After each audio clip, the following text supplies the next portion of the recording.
Hi everyone, it's Henna-Maria here. It's a joy to participate in Anarchovid again. Thank you for having me. I hope you're all having a great time and feeling really empowered from all of this enlightening information that is being shared by the wonderful presenters of this event. My aim today is to offer to you knowledge to protect your work from infiltration. And the title for my speech is Stepping Out of the Chessboard. Now, all of you who have tuned in to this online gathering are already well aware of the fact that we are at war. However, many of us are not yet very well equipped to protect ourselves from the enemy. For in this war, the enemy is infiltrating all sides. The enemy here is a force. It's a mentality, a collection of hostile beliefs and immoral worldviews. And actually, all wars are primarily psychological because they are first and foremost created through manipulation of perception. However, what is unique in this weaponized pandemic narrative, this medical tyranny, is that we are not at war against a certain group of people, a political movement, but against a belief which is out to destroy nature herself, especially human nature. We are being told that our very own biology is the terrorist, is the murderer, is the enemy. And this poisonous belief is being implanted and propagated by even our own friends and family.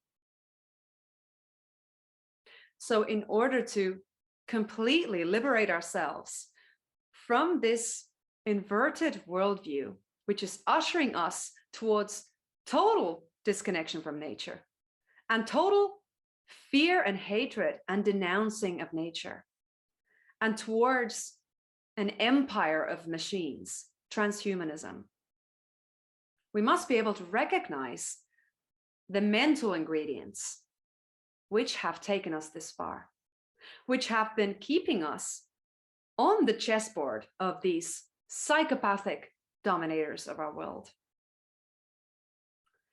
And the chessboard is, of course, a perfect symbol for the Hegelian dialectic, the thesis and antithesis, the black and the white, the problem and the solution. The chessboard is the field of controlled opposition, created to keep us within the parameters of the desired moves. It is fine for us to oppose, as long as we oppose in the way that keeps the game going. But we need to step out of the game altogether. So let's do this. Let's name the game. Revolution. That is what they want. A revolving of the same system, but with new players. Remember, we do not want revolution. We want evolution. So controlled opposition is anything that keeps the same old paradigm going, which shifts power from one system of dominance into another, from one structure of false hierarchy to another, from one monolithic industry to another. And many activists unconsciously fall into controlled opposition. They become the controlled opposition and they're not even aware of it, because they are simply manifesting the mental offspring of the hostile programming in their minds. Many are simply victims of cultural conditioning and do not realize that the solutions that they are advocating for will only take us from one control system to another, and not to true liberation in the full dimension of the word. So what these ingenious social engineers want to do is to manufacture a solution for us and to steer the masses who oppose this current tyranny into an illusion of freedom. Therefore, we have to comprehend freedom as a value which is absolute, with a holistic sphere of meaning. So we can start by examining what are the requirements for true freedom in terms of values. Statism is the first mental parasite we must drive out of our minds. The belief in someone having the authority to rule over another. So most of you watching this probably identify as an anarchist and take this for granted. But let's go into an area which could be an eye-opener for many of you: politics.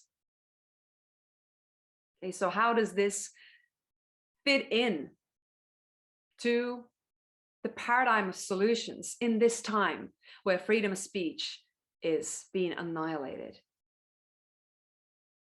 I had an absolute view about this before as an anarchist, ruling out politics as a complete waste of time.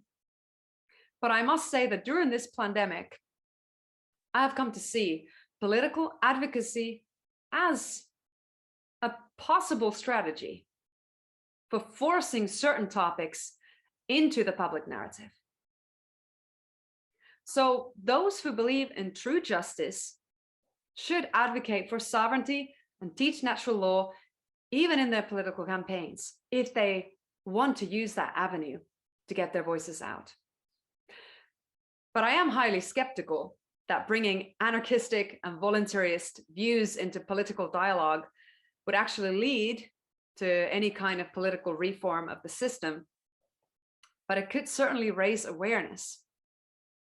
But we must be careful not to lead our followers on and think that supporting someone's candidacy is enough. No, everyone has to take action in their own turf. We need a leader in every neighborhood and every field of work. So if you do have political activists running for parliament or for their city council, pay very careful attention to their agenda. What are they driving? Truth and liberation of the people, criticizing the system, advocating for true sovereignty? Or are they easily influenced by others and prone to even self-censor in order to gain popularity? Because if they do that, then using politics as an avenue for freedom of speech and forcing certain narratives into the public dialogue is not working anymore. So we have to be unapologetic in our views if we really want to advocate for truth. Transparency is the way for the freedom movement. Secrecy is an intimidation tactic used in war. We want to get ourselves out of the war by being very open about what we want to create. And second of all, as this current war is waged in the field of medicine, it's important to watch out for the influence of the pharmaceutical industry. If we disregard the fundamental problem of the Western school of medicine and keep championing for one pharmaceutical product, like ivermectin, while boycotting another, it will keep us in the predetermined squares on the chessboard. There's absolutely no reason to trust the gigantic pharma industry, which makes money off people's suffering, for being able to effectively clear out radiation poisoning or nanotechnology parasites, since we have no guarantee what any of their products, pills, or concoctions actually contain. Even if it's a drug that has been in the market for 50 years, we cannot guarantee that they wouldn't suddenly change its constituents, its ingredients. So it's high time to stop worshiping the white-coated drug dealers, licensed drug dealers, as the solution for healing. Most of them are still completely spellbound by the pharmaceutical worldview, which is based on extreme violation of our bodies and minds. Because the Western pharmaceutical worldview is just another way to wage war. It is rooted in a philosophy of death, killing the enemy, whether it is a cancerous tumor or a perceived infestation of microorganisms, which they believe to be pathological. Rather than diagnosing the underlying imbalance, nutritional deficiency or toxicity, it seeks to only address the surface issue. It does not promote self-healing, regeneration, or vitality, but violent interventions of unnecessarily removing dysfunctional body parts, radiating and nuking out cancerous cells, forcefully muting the signals of pain instead of listening to them, and permanently labeling temporary experiences of discomfort into diseases which require lifelong consumption of drugs, which of course always come with detrimental effects. The petrochemical-based pharmaceuticals increase the toxic load of the body always, corroding intestinal linings and the walls of the stomach, over-exhausting our organs, our liver, our heart, clogging the veins, creating intrahepatic gallstones, and drying out the bile production. So those who we call doctors actually have little to no knowledge of healing. It is a system of managing symptoms through violence.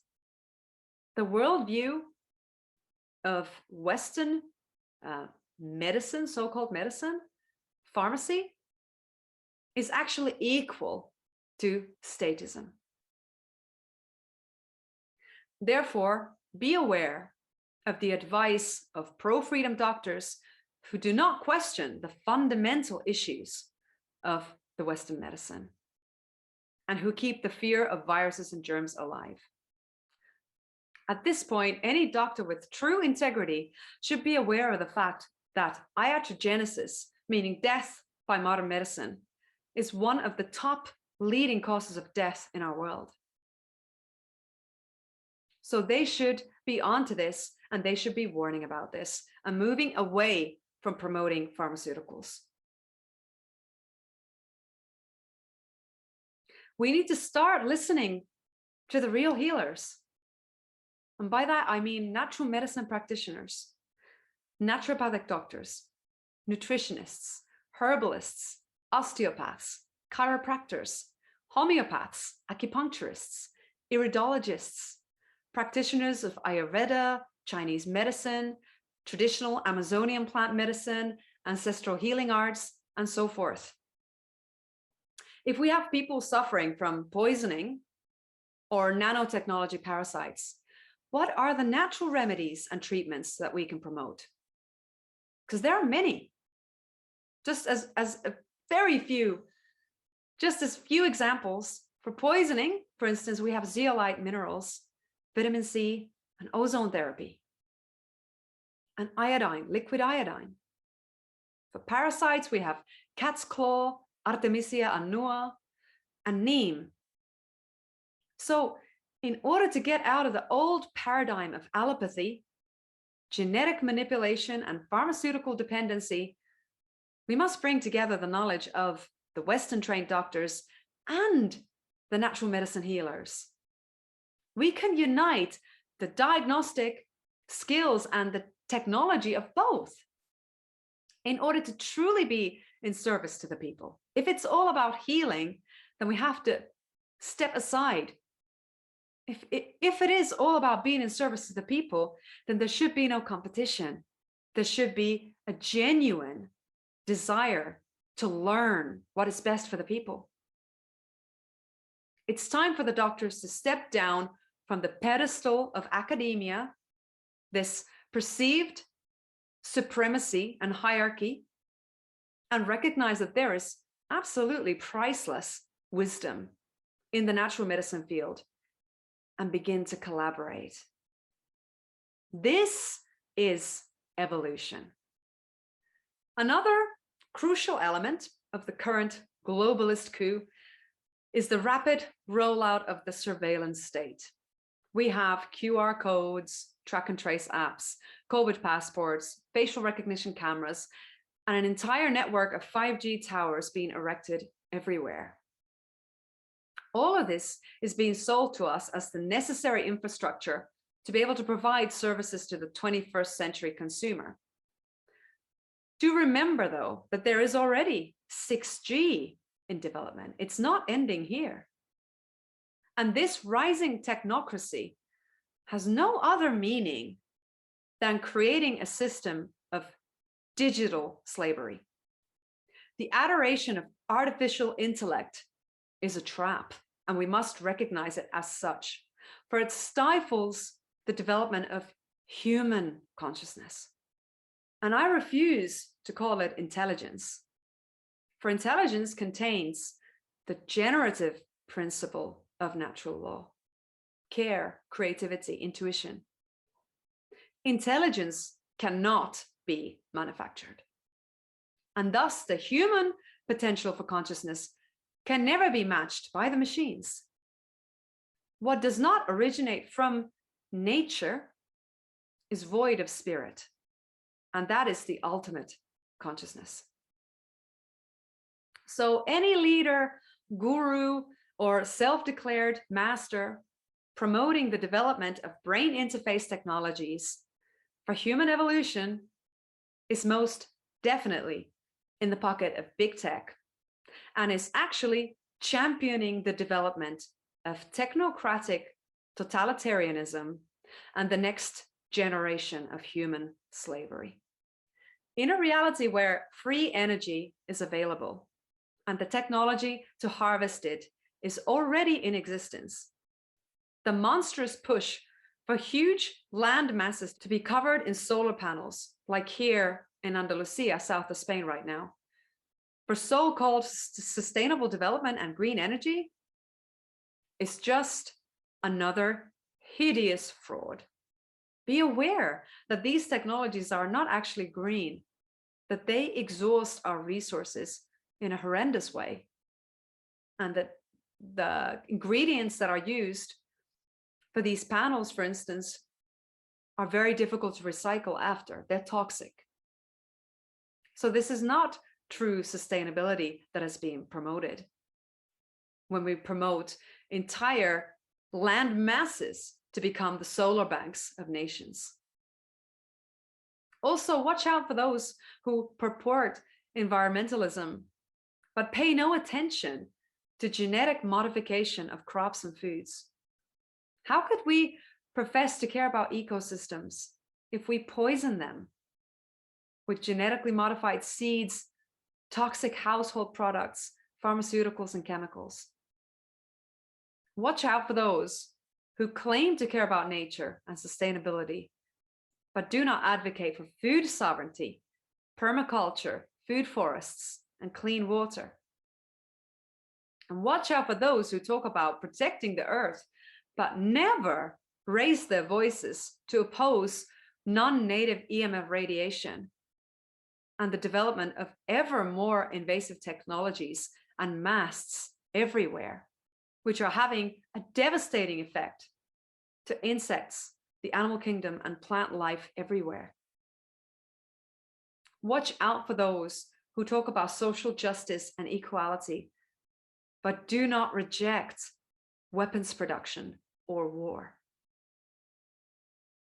When you look at the Agenda 2030, you come to see that all it is a glossy glittery collection of fancy words and neoliberal language with an absolutely rotten core.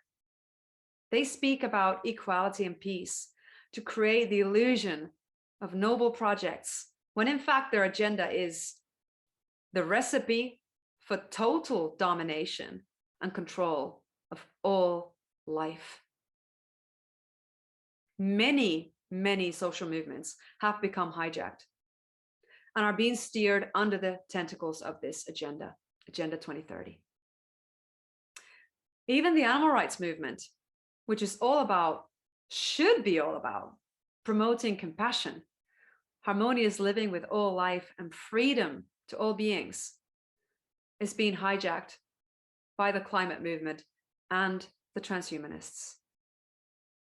Yes, absolutely, the animal agriculture is polluting our nature in horrific ways. But the solution is not to begin to create lab-generated fake foods, which destroy human health, or genetically modified gigantic monocrop plantations, which destroy ecosystems.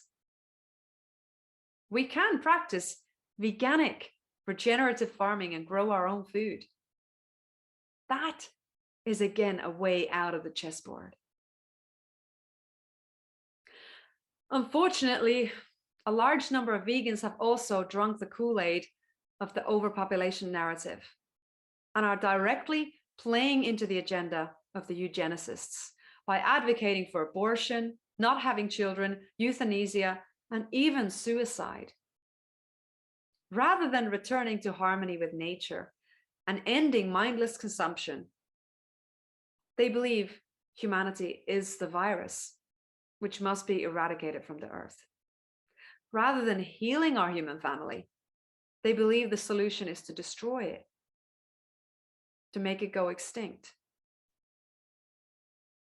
This is exactly what the dark occultists, the Luciferians, and the Satanists believe. In their eyes, we are an overgrown herd which must be regularly culled for better management. And the irony is that these animal rights advocates fail to see the stark reality of how government is just a euphemism for a human factory farm, where we are now the cattle being brought to slaughter. This takes me to perhaps the most important aspect of true liberation. In order to advocate for freedom, we have to stop consuming the bodies of enslaved beings. The belief that defenseless and vulnerable beings are ours to enslave, exploit, slaughter, and devour is the very causation for our own enslavement. Because if we agree to this principle as a valid reasoning in our life, as a valid moral compass, then we cannot protest when others who perceive themselves to be more intellectual and powerful than us want to enslave, exploit, slaughter, and devour us and our families. So if we want to stop spiritually feeding into that causation, we absolutely must stop eating our animal sisters and brothers for the liberation of us all. Now, let's get into the practical side of things. How do we recognize the infiltrators who drive this kind of controlled opposition and try to get into our movements? How do they get in? What are their tactics? We have to understand that they want to either gather a large following and kind of become a star of the movement, or they want to get close to those who already have significant following, or they want to influence the leaders of different movements by being a kind of an advisor, a consultant. And I'm sharing this information not so that we would all become mistrusting and paranoid. No, But at this point, it would be incredibly naive to assume the best of everyone. We have to read people's character, and most importantly, their beliefs and values, and then watch for consistency. Do they walk the talk? Do they practice what they preach? Now, these are some of the things to be aware of. I have quite a bit of experience with this, having experienced and witnessed many attempts of infiltration and seen a lot of charlatans at work, from all sorts of scams to infiltration. So how they come in often is with seemingly priceless merits, with overt selling of themselves. Their merits, their CV seems so impressive that you may think to be a fool to even question. Of course, we want this person in our movement. Look at their credits. Wow, they used to be a diplomat for United States of America. Oh, wow, they're journalists. They have this and that. Oh, they worked 30 years in the secret services. Oh, they've done this and that. Oh, wow, they have all this knowledge. Yeah, let's get them in. This is all to get you excited and to forget to screen them and to really pay attention to them, because you believe they will become such a priceless asset to your movement that you are just keen to get them in. So remember to stay cool. If someone's coming in, assuming that, of course, you'll take them in because they have such wonderful experience, just be aware, okay? This could be a way that you're being manipulated. A lot of the time, these individuals also have a very strong belief in hierarchy and dominance, which leads to elitism. They like to perceive that because they have this certain kind of experience, then you are prone to do as they say. Then you should, of course, listen to them, because remember, I know better. Well, aren't you going to trust me with my 30 years of experience in the secret services? Well, aren't you going to trust me because I used to be a United States of America diplomat? I should know this better, shouldn't I? Who are you to question my thoughts? Watch out for this kind of dominance, this kind of game. In this movement, in the freedom movement, we are all equal. We have to all listen to each other, and there's nobody who can overrule others. Okay, if their experience is valid and is for the betterment of all, then it will be self-evident. You won't need to force it on people. You won't need to demand trust. You will naturally earn it, because you will come to reveal that you are trustworthy. This is another thing. They tend to push for you to just immediately trust them. They also tend to have this kind of excess ambition, driven by money or power. Okay, it could be that you have a movement where you have certain people who are very well known, and they're inviting others into the movement, but they never let the others to really have a say. They never really want to lift the others. They want to just keep staying the one with all the attention on them. They like to be the hero of the movement, rather than encouraging everyone to become active and to become public. Also, they may have a lot of keenness to get money, and then not really be clear where the money is going. You know, how much money do you really need to advocate for people to create a campaign of mass civil disobedience? Oh, we need loads of money because we're going to do this massive lawsuit. Oh, yeah? And then what happens if the lawsuit is lost and we put all of this energy and resources and money into this one thing, when we could be, you know, sharing it to many different projects? So watch out for this kind of concentration of power into just a small group of people who are kind of taking the lead and saying, yeah, we got this, we're going to do this. If you just give the money to us, then we will push this forward. Okay, that can be a trap. We want to create actions and campaigns and initiatives which everyone can participate in easily. Yes, sure, we can try out the lawsuits, but history shows us that they don't really work.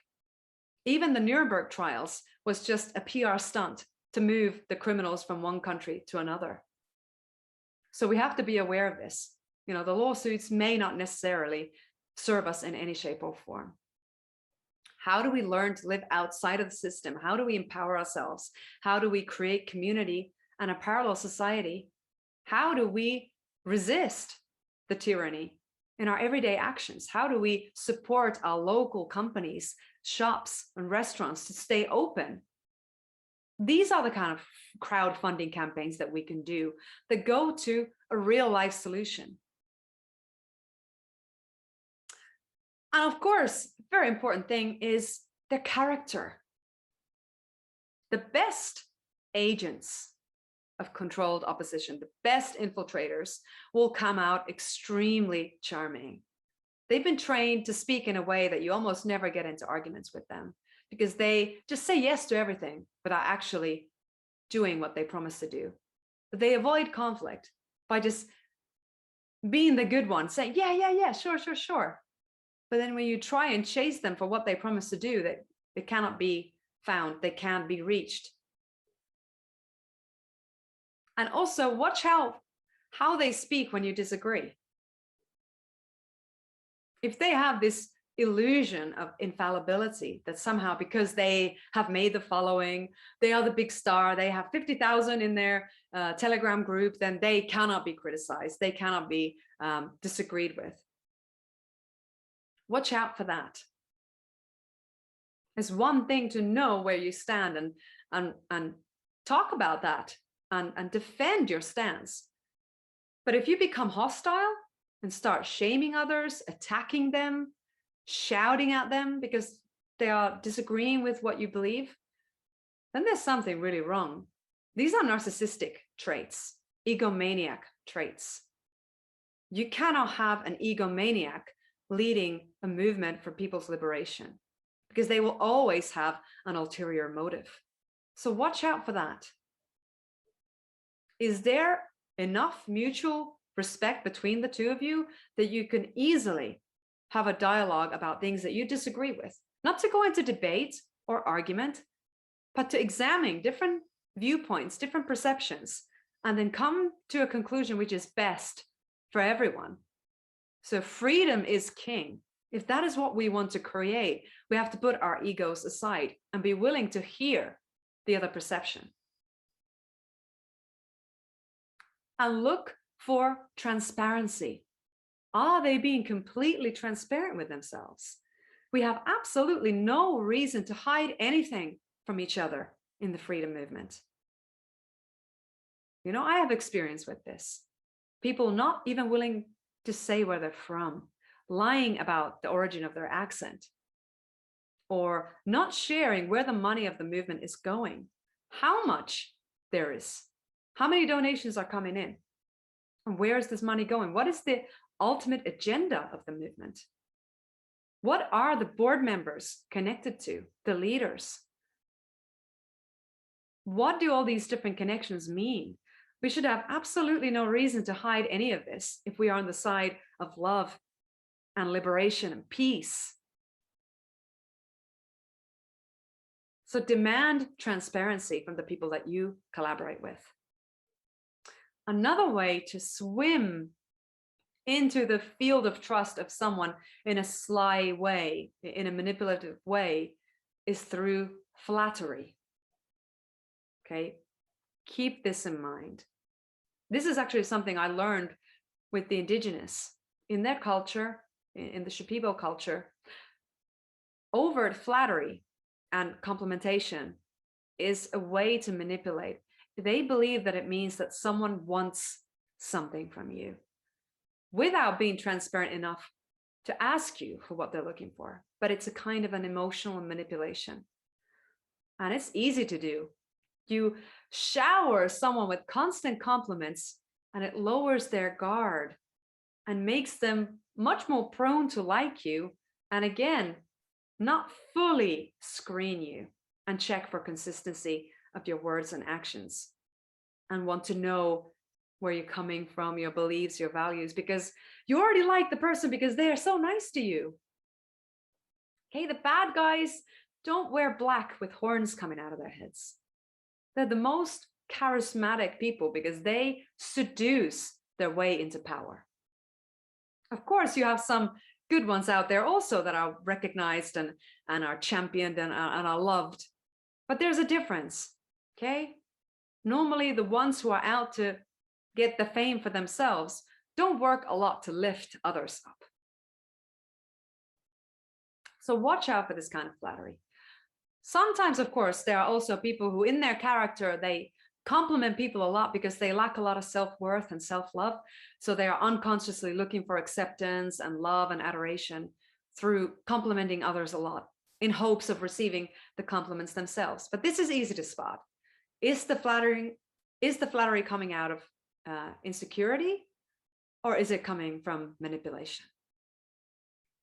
This is where we really tune our perception, our senses. So what is being asked of us is to really trust our intuition, refine our senses. Another red flag for me is this kind of PC, politically correct language, which is used to dilute the message and to create confusion. Now, we should have absolutely no problem calling things for what they really are, unless you are just trying to gather a lot of following by avoiding to name things for what they really are. At this point, we are so far into this dystopian reality that we don't have time to play games. We don't have time to disseminate half-truths. We have to communicate with extreme clarity and let people know what we stand for. If you are for freedom, then call things for what they really are. Break the spell. Break this illusion of somehow you need to please others. Talk directly. This will actually generate trust and respect from people. Another thing that the infiltrators like to do is to hijack existing projects and water them down or paralyze them completely. They will tell you, yeah, this is a great idea. Let me help you with this. And then take it off course and somehow make it not work, or somehow manipulate it in a way where it went to a wrong direction, or it didn't happen after all, or it took too long, or whatever. It just paralyzed. Okay, if you are in a position of leading a project, you know exactly what needs to be done. Be very careful who you let into your team and what is their responsibility. Are they bringing more energy into it, moving it forward, or are they paralyzing it? Are they having a pacifying effect? They like to also distract the focus of the activists, funneling a lot of energy into things that serve nobody. For instance, siphoning energy into pointless bureaucracy, reporting, video calls. Oh, every other day we have to meet online and talk. Oh, every week we have to have a certain meeting. What for? What happens in the meetings? We're just talking amongst each other? Why? Couldn't this energy be used in a much more creative and effective way, where each of us are working on certain projects? Or we divide our movement into smaller groups that each have a project that they are leading, and then we come together when needed, not because there's a rigorous schedule that we must somehow meet. This is all this kind of old paradigm of bureaucracy and hierarchy and systems, which can take away the natural flow of things. Things can manifest very rapidly. If you give the project to the right hands, you don't need a lot of bureaucracy and reporting because you trust them. Okay, so find yourself allies and colleagues that you can trust so much that you can give projects into their hands and know that they've got it. If you can't trust them, then work out the reasons why not. Work out some kind of basic, code of conduct or whatever it is. What we're looking to do is to empower people to be as independent and creative as possible. Another thing they like to do is to introduce dark occult symbology to invert the energy of the movement. Also, music that is unclean spiritually. One example of this is the anti-war movement of the 60s and 70s, and the adaptation of a new symbol, which was called the peace sign. You all know the sign, the circle with the cross inside. But did you know that's actually a Teutonic rune that means death, the death of man, destruction? It's also known as a dark occult symbol for the Antichrist. It's an upside down cross with the hands broken down. It's also known as the crow's foot. It's a very dark symbol. It's the opposite of life or freedom or peace. It's death and destruction. So we have to be careful what kind of symbology is being brought into the movement. Another thing the infiltrators like to do is like to have a lot of influence over the core statements or the manifestos of the movement, wanting to change some of the values or some of the statements. Somebody just told me a story of they were creating a movement where they named transhumanism and Agenda 2030 as one of the fundamental issues that we are wanting to liberate ourselves from. And a very influential person saw this and commented that those things should be removed. Why is that? If you know what are the forces that you are up against, what are the institutions and the organizations that are erecting this surveillance state, this transhumanist dystopia, you need to name them and not allow anybody to come and convince you otherwise. Oh, no, we don't want to really do that because it's a bit risky and we want to do this. And watch out for this kind of sneaky, sly manipulation of very clear directions and values. And then, of course, there is the conscious generation of false hope to create paralysis. This is all about leading people onto projects and campaigns that have no real impact.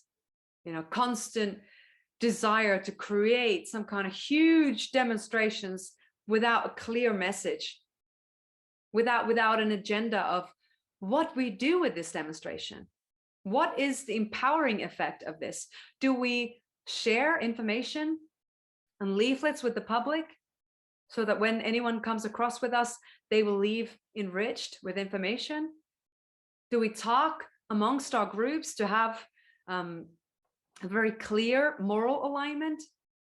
Do we map out the actions that we need to do to resist this great reset, to withdraw our energy from the system of dominance? What are the very clear points that we do outside of demonstrations? They don't achieve a lot on their own. They have to be a tool for disseminating information to large numbers of people. And also to create positive change in the society. And also to create community. Are we connected so that we can easily come together again? Okay, are we creating some kind of community gardens together, some kind of other projects where we can use the same energy?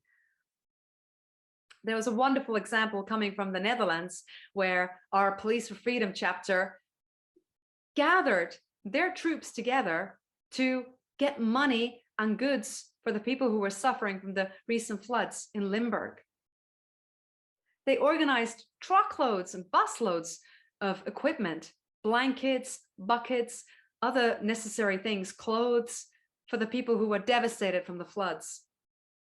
So they used their march to also create such a crowd grassroots campaign to support these people. This is the power that we have.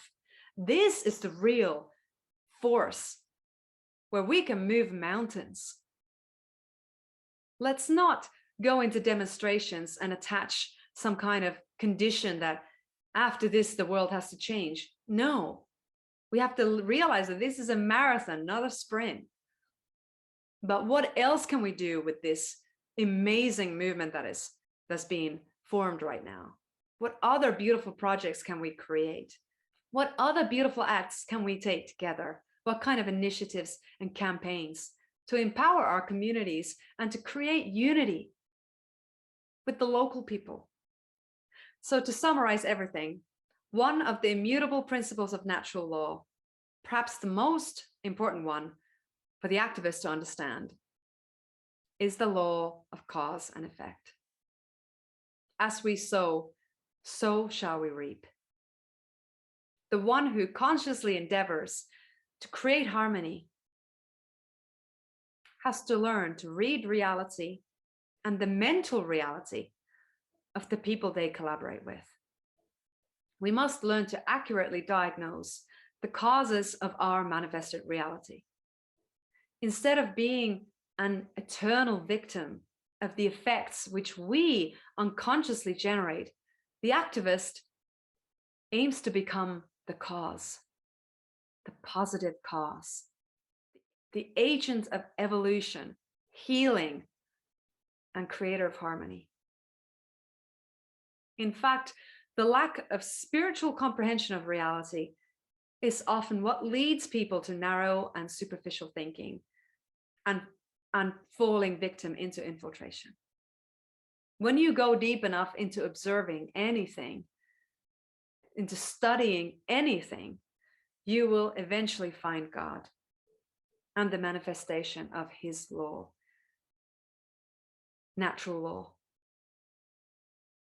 This is true for medicine, mathematics, biology, astronomy, art, everything, even your own mind and the nature of your being. This is why the old adage, know thyself, is the golden key to true knowledge. And from that place of spiritual sight, we can begin to co-create an evolutionary freedom movement. So, sending lots of blessings, strength, and clarity of vision to you in this time. If you would like to contact me for potential collaboration or interviews or anything, please visit my website, hennamaria.community.